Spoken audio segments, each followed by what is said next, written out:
The season has started. The State Fair Road Trip has one game remaining in it. The Hurricanes will come home for a day and then fly down to Tampa to face the Lightning. There's a little bit of panic going on right now because the Hurricanes, as of the recording of this video, are 3-2. But I think that they're just working a lot of kinks out. There's a lot of good, there's a lot of bad, but there's also a lot of things that I think that they're going to work out in the next few games, and we're going to talk about it.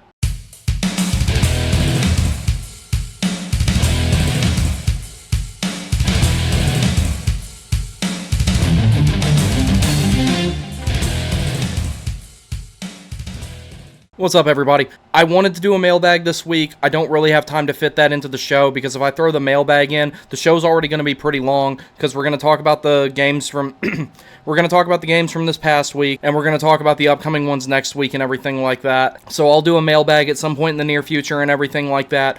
I acknowledged all the comments. I will get back to all you guys. I'm sorry, I've just had a really busy week, so I couldn't really squeeze the mailbag in, but I've got my notes right here from the games. I had to go back and watch some stuff retroactively because I just couldn't stay awake for all of them. I had to be up and don't go into the day job in the morning and everything, but I will get to the mailbag. It'll be a lot easier to do that next week because the Hurricanes will be playing at reasonable times here on the East Coast. I will be the first to say, the Hurricanes, when they played the game in Los Angeles prior to this one, they stole that one. Brendan Moore said as much, and I think everybody agrees with them.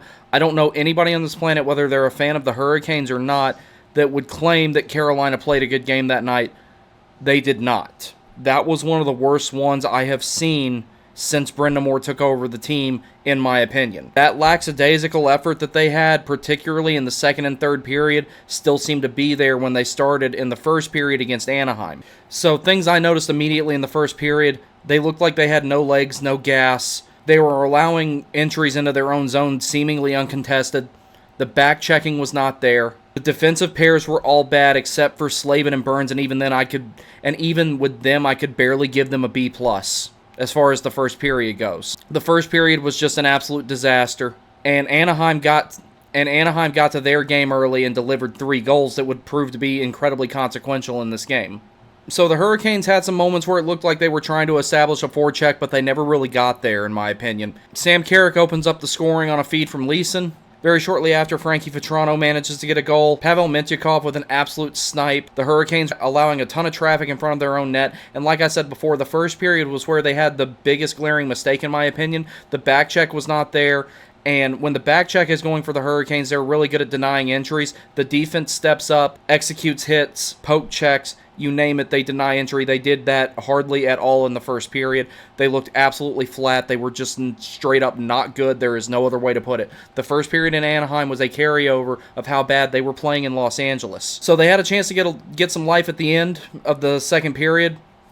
Jacob Slavin took a high stick, drew a double minor. At first, they were having a really hard time making entries. Tony DeAngelo, in particular, tried to force a play or two that wasn't exactly there because he didn't think he had any good passing options. Then he started trying to execute some passing options. Seth Jarvis and Martin Necas, in particular, looked like they were starting to really get going as far as carrying the puck in on the power play and everything like that. The period ends. The Hurricanes are down 3-0, and they still have some time left on the double minor, and they still had, I think it was 1 minute and 14 seconds to convert and still have 2 minutes of power play time. They did not convert on any of that. Overall, the second period was better. It was not good, but it was better.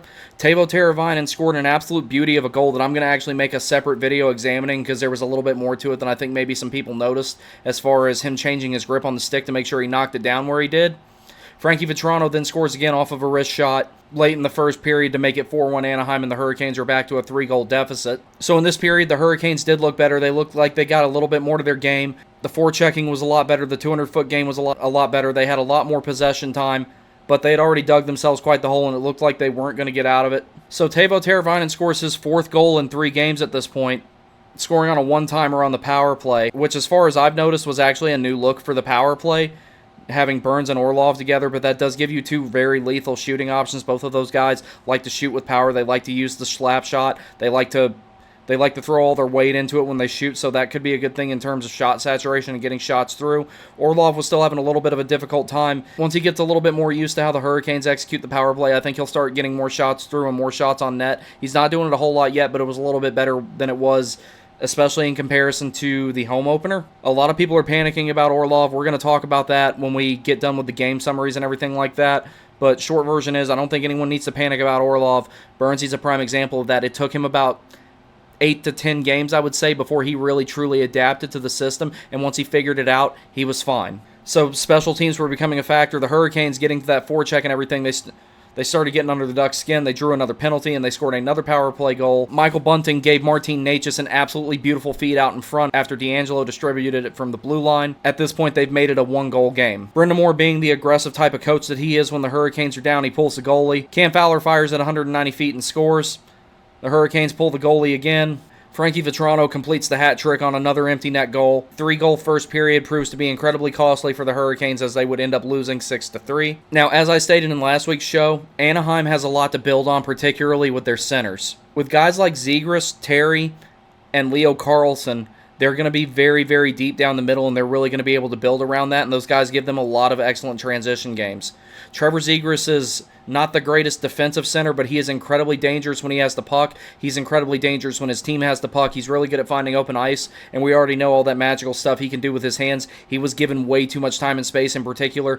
All of the Ducks were given way too much time and space, but Trevor Zegras already makes enough of it on his own. You really have to be aggressive with shutting him down. Even though he ultimately didn't factor in on the scoreboard, when he has possession of the puck, he's one of the hardest guys to take it away from.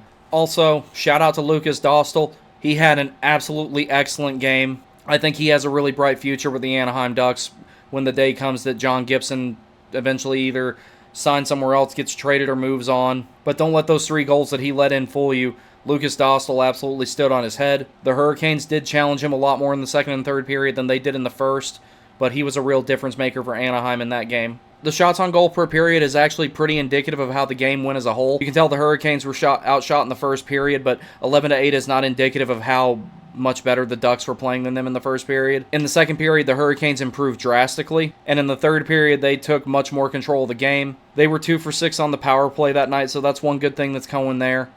The power play actually looks pretty good. It still needs some tweaks, but it's a marked improvement over what it was, even though they've regressed a little bit in the defensive department overall, but we'll talk about that in a little bit. Anaheim also did an excellent job blocking shots. Otherwise, Carolina easily could have had another 10 or 12 on net. When the Hurricanes got handed their first loss of the season, that's one that you just kind of got to flush and move on. So now moving on, the Hurricanes put that one in their rearview mirror, and then when they went here to San Jose, they started to look a lot more like the Hurricanes that we know. So Sebastian Aho was scratched late with an upper body injury. Teuvo Teravainen was placed at center, and it actually worked out pretty well. For those who don't know, Teuvo Teravainen was actually initially drafted as a center. The last time he played center, I want to say, was 2017, 2018, but it's been a long time since he's been anywhere else other than Sebastian Aho's wing or somebody else's wing, but he spent a lot of time being Aho's wing. And the way that he's playing right now, it's starting to look like he might get put there and stay there.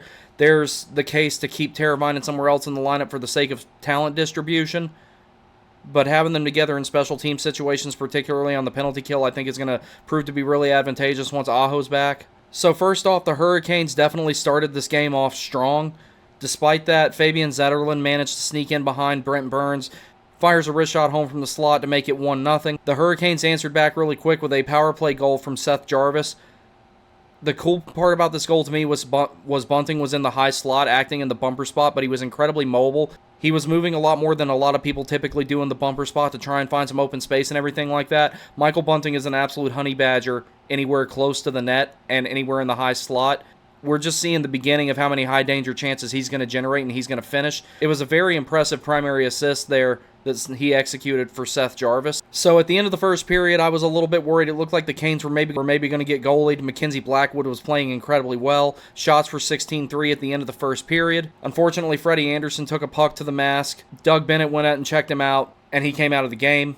Antti Ranta was in for the remainder of the first period, and he would start the second and play for the rest of the game. So the next period was one of the most Carolina Hurricanes periods that you could ever have. They gave up 2 power play goals, but scored 1 shorthanded. The penalty kill is a little concerning at the moment, but we're going to talk about that at the end. Although Sebastian Aho was scratched that night with an upper body injury, he was there in spirit. Jacob Slavin executed a patented Jacob Slavin poke check, took it to the other end, threw it into Mackenzie Blackwood's chest, took his own rebound, and scored. And for someone who says that he's not a good skater, Jacob Slavin proved himself wrong in that particular situation, in my opinion. If I ever meet him, that's one thing that I'm going to tell him was, I don't know why you said you're not a very good skater. He's an excellent skater. He's one of the best ones in the league, especially going backwards. That's part of the reason he's such an effective defenseman. But he absolutely had a Sebastian Aho moment shorthanded to score his second shorthanded goal of the season.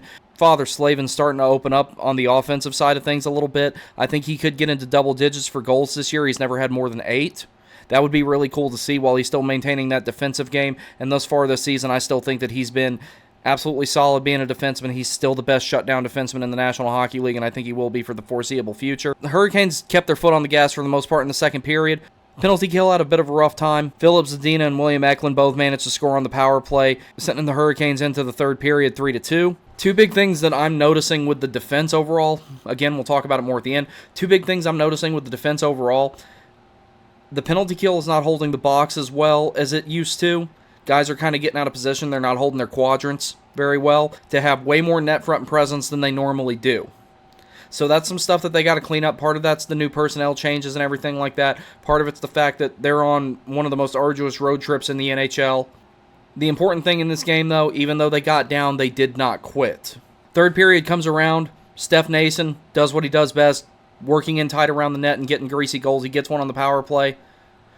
Jesperi Kotkaniemi's offense is coming along this season. I think that he can maybe hit the 65 or 70 point marker if he keeps doing this, and that's the most important thing he can do. Do I think that long-term KK is going to be the best guy to be on the power play? No, but he's been getting it done for the most part in the last few games. Brady Shea got his 4th point of the season. Seth Jarvis would tally another power play goal. Martin Necas came flying through the neutral zone, created himself some open space while he had the puck. Absolute beauty of a wraparound goal. Hurricanes now have a 5-3 lead. Brett Pesce walks in from the top of the circle late in the third period. Wrist shot. It's in. That's some insurance for the Hurricanes, and they end up winning 6-3. This game in particular, and I'm not just talking about the aspect of them scoring, but as far as team defense, shutting down transition, and overall being the better team and being more dominant and not letting themselves get goalied, which is what it was starting to look like was going to happen.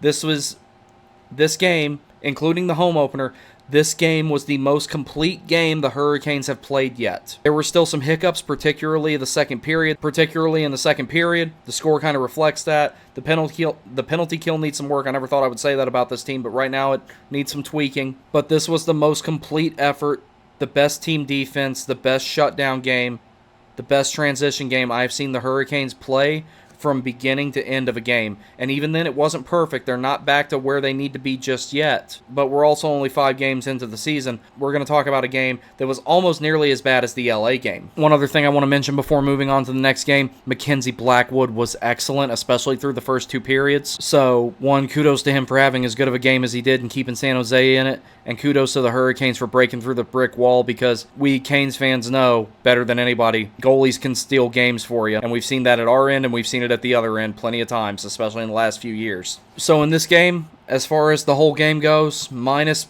a good chunk of the third period, this game might have been worse than the game against Los Angeles. Second game in a row, Sebastian Aho's out with the upper body injury still. We would see the end of Teuvo Teravainen's point streak. Holes in the defensive game were really starting to show in this one. Seattle, who had a hard time scoring goals in this one, did not have a hard time this time at all. So in the first couple of minutes, the Hurricanes actually looked really good. They generated a lot of high-danger chances early. Yanni Gourde scores on a deflection. 19 seconds later, Jesper Foss scores. Jacob Slavin, great vision from the point. Jaden Schwartz doing some hard work in front of the net would manage to tuck one in on his backhand on the power play. Hurricanes looked like they were starting to reestablish their game a little bit. They would take a penalty. Pierre-Edouard Bellemare would manage to score shorthanded. Orlov gets caught again, gives up a second shorthanded goal this season. What's recently become familiar territory. Going into the locker room with the opposing team having a lead. In this case, they're down 3-1. The Hurricanes looked even worse in the second period than they did in the first period, in my opinion. They had some sustained moments of zone pressure, and they did manage to shut down transition here and there. But for the most part, they weren't very good in the second period either. There would only be one goal. That would be by Vince Dunn on the power play, who's proving to be quite the power play weapon now. Kochekov would then end up relieving Ronta. The third period would ultimately see a lot more scoring. Seth Jarvis would continue his hot streak. A minute and 8 seconds into the third period, he scores to bring the Hurricanes within 2. Canes were pressing really hard at this point. Jesperi Kotkaniemi had a wicked release on that snapshot and manages to get the Hurricanes within 1. And the Canes are pressing really hard. They're getting the forecheck reestablished and everything like that. Seattle's hemmed into their own zone a lot, but eventually they would start getting more breakouts. Jared McCann scores from Oliver Bjorkstrand and Alex Winberg. Cartier scores from Matty Berniers and Will Borgen. Hurricanes get aggressive. Brindamore pulls the goalie early. Bjorkstrand scores the empty netter, and that's it for that one. So the Hurricanes are currently 3-2, and they're second in the Metropolitan Division to the Philadelphia Flyers as of the recording of this video. I know that sounds crazy, but here's some things that we have to consider. 1. We're 5 games into an 82-game season, and we also have to talk about some of the things that are maybe causing these issues that the Hurricanes are having, but I understand why people are concerned. But the biggest reason I wanted to record the show this week, even though I did not give the most detailed reviews of the games because I didn't really get to stay up and watch any of them except for the Anaheim one, and the other ones I just kind of skimmed through retroactively to kind of take a few notes and get an idea of what was going on with them, and I did notice a few things that seemed to have commonality with all of those games except for maybe the San Jose one. So we're going to talk about the good, we're going to talk about the bad, and we're going to talk about some things that we have to remember in regards to what's going on with the Hurricanes right now. One of the good things is the Hurricanes have had 14 different players score a goal already. That's indicative of the fact that they do have a lot of depth. They do have a lot of people who can put a puck in the net. They have a lot of people who can chip into secondary scoring on the blue line. And the bottom 6 is contributing already significantly in scoring. And of course, the Martinook Stahl Fast line from here on out, referred to as the MSF line, has been pretty solid. While the Hurricanes have seen a bit of a decline in defense, and I think that they'll sort that out, while they have seen a bit of a decline in team defense and giving up more shorthanded goals than they normally do, giving up more goals 5-on-5 than they normally do, scoring has improved across the board. Part of that, it looks like the Hurricanes are playing a little bit looser, maybe a little bit too fast and a little bit too loose. They need to clean some of the defensive deficiencies up to fit this style, so they'll start having less of a margin of error in games, but scoring in all situations does seem to be on an upward trend. This is a good thing. Seth Jarvis is absolutely on fire. Him and Teuvo Teravainen are the best forwards on the team right now. Kotkaniemi is not too far off in that regard, in my opinion. And like I said, I think all the aforementioned guys, you're looking at the potential for 70-point seasons out of all of them. I think the ones you'll see that are most likely to have that sustained type of offensive success are going to be Jarvis and Teravainen, but don't count KK out just yet in that regard. Teravainen is proving a lot of versatility. He hasn't played center in a long time, but when you played center growing up like he did, it becomes second nature in a lot of cases, and he did not look out of place playing center at all. Shout out to my boy Griff over at Caniac Sessions. If Teravainen and Aho were the 1-2 punches center and it kept working out and you still use them together in special team situations, if you use them 4-on-4, use them on the power play, use them on the penalty kill together, you've still got really good talent distribution between those two players in what is the most frequent situation, which is 5-on-5. Clean entries, 5-on-5, and power play both seem to also be on an upward trend. They're not perfect, but they're getting better. Now, here's the things that are bad, and these are things that if you watch the Hurricanes last year or the year before that or the year before that, or basically ever since Brindamore took over, defensively they're having some issues. Net front presence in the defensive zone that the other teams are establishing is almost completely uncontested at times. The defense is getting a little overwhelmed right now when the opposition is setting up screens, even in a lot of cases able to set up staggered screens, whether it's 5-on-5 or the opposing team is on the power play. Everyone on the defense right now is making more mistakes than they normally do, so they need to clean up the net front presence that other teams are managing to establish. They're not cutting off angles, they're not forcing people below the goal line in their own zone like they were before. Way too many passing opportunities are happening, way too many seam passing opportunities are happening, and the shot suppression seems to be significantly less. A lot more shots are coming from the point, especially on the power play, but locking down the defensive zone is not optimal right now. Now, a less glaring issue, but still a bit of an issue, but it showed up more in the LA game and the Seattle game than it did everywhere. That really aggressive back check that the Hurricanes have to be able to allow the defense to gap up the blue line and do anything between executing a takeaway, forcing a turnover at the blue line, not allowing a clean entry, or forcing the opposing team to go off sides is not nearly as good as it normally is. Not right now. I think that's something that the Hurricanes need to prioritize cleaning up. The transition game is incredibly important to the way that the Hurricanes play. One of the most important parts of your transition game is shutting down the opposing transition game. They're not doing that as well as they normally do. Now, my personal biggest concern is the fact that the Hurricanes have not yet put together a 60-minute effort. They've had some that are close. The home opener looked like close to being a true 60-minute effort, and the game in San Jose was very close to being a full 60-minute effort, but we have not seen that patented 60-minute Rod Brindamore-driven effort that we're so accustomed to seeing. We haven't seen that a whole lot yet. So all those praises and all those criticisms taken into account, there's some things to remember. One, Sebastian Aho has only played 2 of these 5 games. I haven't seen anything yet in regards to his status for the next game, but we'll see. But that's a big factor in every single situation. 5-on-5 penalty kill, power play, Aho factors in on everything. He is an all-situations center. Andrei Svechnikov has yet to make his season debut. And in regards to both of them and whatever injuries that they have, it's no rush. Now's not the time to bring them back regardless of what it is. We don't know exactly what Aho's upper body injury is. We know what happened to Svechnikov.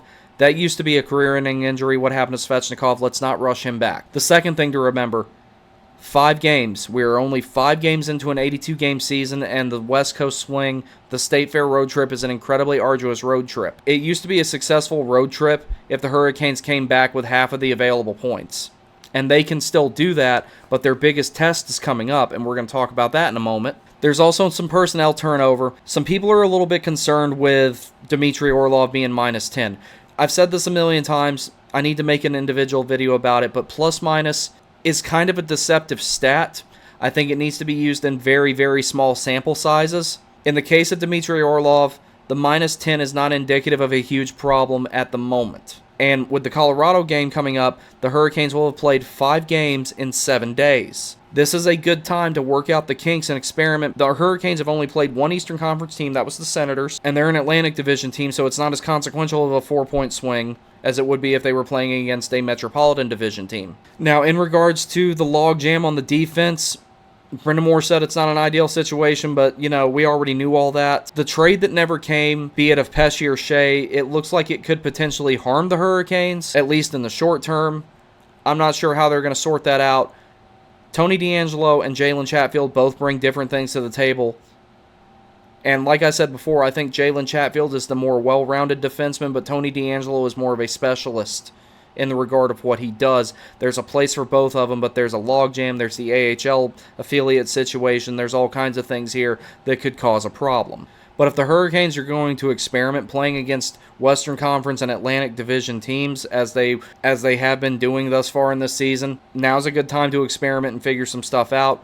I could go for seeing the bottom 4 defensemen get shuffled.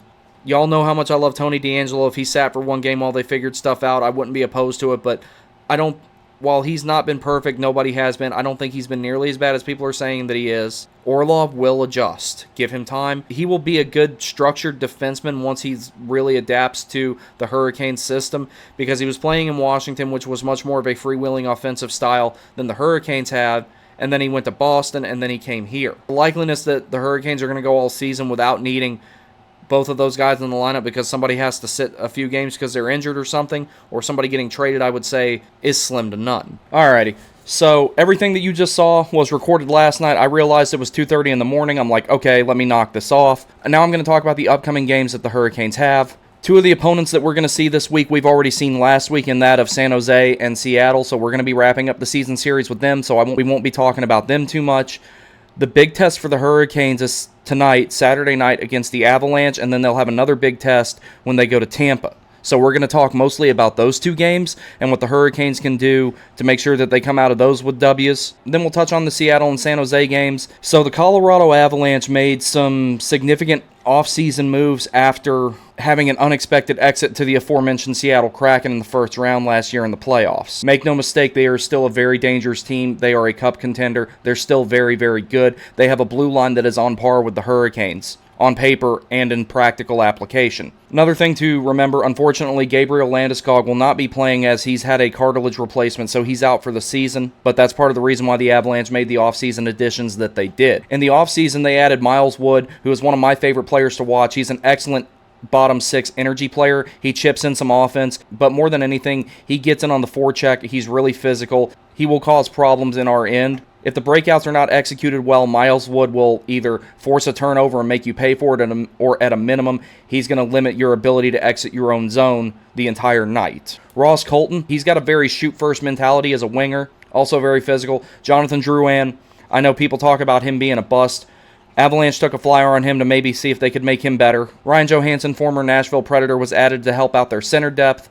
And of course, the final ad that they made in there was that of Thomas Tatar, who was one of the last free agents on the board that was guaranteed to get a job. It was just a matter of where and when and not if. So they added some depth scoring with him without adding a whole lot of redundancy to their lineup, really. Do I think two of these guys are there, in particular with Drouin and Tatar, in the event that Landeskog is healthy? No, but they went out and they loaded up, considering they knew they were not going to have their captain, who is a very excellent two-way center, who is a really good playmaker. And their defense, like ours, is very good, and they made no changes to it after the offseason. They still have the exact same personnel on the blue line. Cale Makar is always dangerous in all situations. His skating ability is unreal. I would love to see him and Martin Nate just do a couple of laps and see who won. They're both incredibly good skaters. That's the basis of both of their games. Cale Makar is incredibly dangerous when he has the puck, especially if he has open ice, if it's a 4-on-4 or overtime 3-on-3 situation or something like that. He's someone that you have to work really hard to shut down, and you always have to be aware of where he's at. Devon Toews, also excellent defenseman, serves as a safety valve for Cale Makar, but also has a lot of playmaking and scoring ability of his own. So as I stated with the Seattle game, but it'll be more so paramount in this game, matchups will be incredibly important.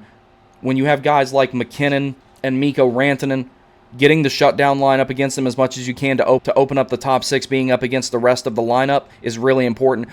In my opinion, what I'm predicting in this regard is the MSF line is going to be very, very important to the Hurricanes' success in this game. I imagine that the Hurricanes will probably start them since they don't have last change and try to dictate matchups as much as they can on the road. Shutting down Rantanen and McKinnon is only part of the battle, though. They're going to have to do a lot more. So I know the Hurricanes have had a rough stretch against teams of which, should the Hurricanes have been 5-0 after these few games, looking at it objectively, they very well should have been there, or they should have at least been 4-1. Getting an opponent as good as Colorado is one of the ways that the Hurricanes could turn their brains off, know what they're capable of, and this game would be an even better way to get back in the win column than it would have been for them to beat Seattle. They're playing against a good opponent. Beating a team like Colorado will help skyrocket their confidence, especially considering they're going to be facing another really good team in Tampa. So they do have a lot of depth, so again, matchups will be important. If the Hurricanes dictate matchups and fix their defensive issues, I think that they'll come out of this one with at least a point, but preferably two. I would not be surprised to see this game go to overtime tonight. Every time in the last few years that these two teams play, they give each other a hard time. So like we were talking about, the things they weren't doing before that they need to do tonight that'll be particularly important: shut down transition, back check, take away space at the blue line. The Colorado Avalanche, the one big difference with them, they love to execute clean entries, whereas the Hurricanes are more of a dump and chase, go get it, and have sustained offensive zone pressure. The Avs like to score off the rush, especially when McKinnon and Rantanen are out there. Alex Georgiev, I don't know if he's starting tonight. I haven't seen anything to indicate that yet, but he is absolutely on fire. He is 4-0-0. Prosvetov is their backup goalie. He's only had a small sample size so far prior to the season when he was playing with the Arizona Coyotes. Even if they put the backup goalie in, don't take him lightly. So if they do all those things, they'll be fine. You don't need to play against a team that's going to be in the cellar playing for draft picks to get your mojo back or to get back on the right track. This is exactly what the Hurricanes need. They need a tough, cup-contending opponent, and that could be the catalyst to them getting out of this little funk before it gets too bad. Now, do I think Tampa is as good of a team as they were when they won back-to-back cups? Absolutely not. We can make all the jokes about them being $18 million over the cap because of the Kucherov thing all we want. Even with that considered, they're still a very good team. And a lot of the same principles that the Hurricanes will probably need to apply to beat the Avalanche, they will also need to do the same thing with Tampa. Now, when we talk about the ability to shut down the other team's offense, Tampa has a lot of players who are really good at that. Their blue liners are really good. One thing in particular to be remembered in this case is they have one of the best shutdown centers in the game, in that of Anthony Cirelli. He's actually one of my favorite non-Hurricanes. This will be another situation of doing your best to dictate matchups on the road, so that way, if Aho's back in the lineup, you're keeping him away from Cirelli.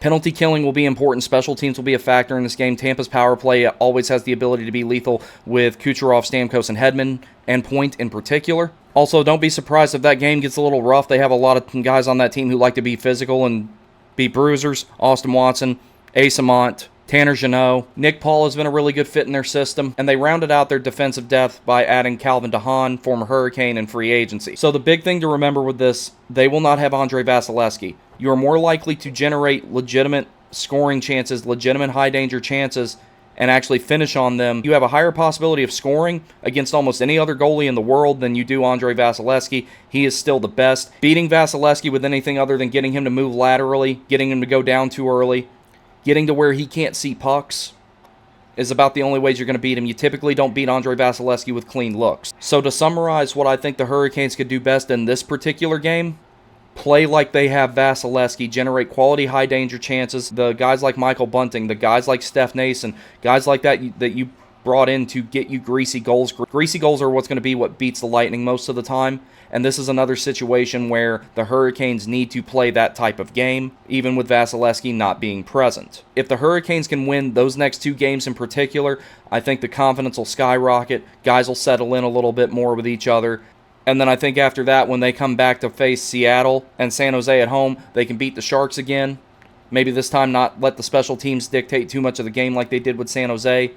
And above all, play a high-energy game against Seattle, because Seattle's talent distribution throughout their forwards is actually really good in my opinion. With a few minor tweaks, specifically in special team situations, particularly on the penalty kill, will be advantageous for the Hurricanes. When they play the Kraken, do not execute anything remotely like they did in that game, minus the third period when they started trying to make it close. The team will be back in Raleigh for a day after playing Colorado before flying down to Tampa. Essentially, the game in Tampa is an extension of the State Fair road trip, and it's not truly over until they come back from that game, and then they can get some home games in. This is a good time to shore up the experimentation that the Hurricanes are doing and get the team exactly where it needs to be, because pretty soon there's going to be a lot more Eastern Conference and particularly Metropolitan Division matchups.